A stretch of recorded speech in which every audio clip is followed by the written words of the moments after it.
Мы сейчас находимся в местности, в поселок, который называется Хой.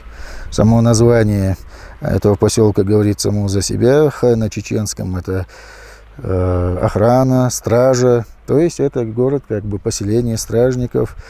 Люди здесь жили много тысячелетий назад. Вот здесь недалеко находится гора Мака-Жуйлам, где в конце 50-х годов известные археологи Бадар, Любин, Марковин проводили археологические исследования, нашли остатки каменных орудий, которые датируются временем около 40 тысяч лет назад.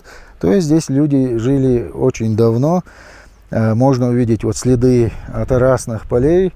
Вот этот каменный город, древний город Хой, который датируется временем, эпохой Средневековья. Сейчас здесь идут восстановительные работы. Одним из ключевых таких форпостов на границе Чечни был.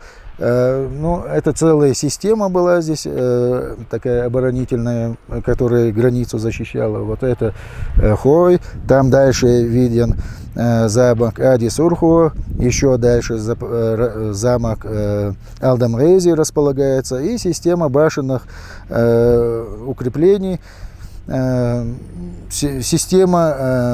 Сигнальная система была, в принципе, разработанная хорошо, и граница была здесь на замке.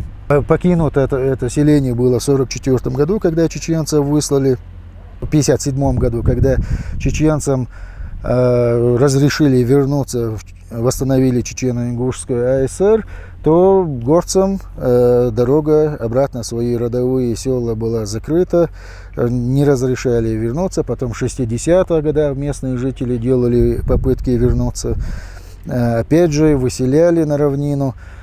Большая часть, это историческая область Чеберлой.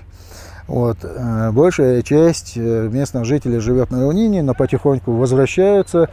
И, как мы видим, и возрождается, реконструируется вот этот старый поселок Хой. Идут восстановительные работы на замке Ади-Сурху.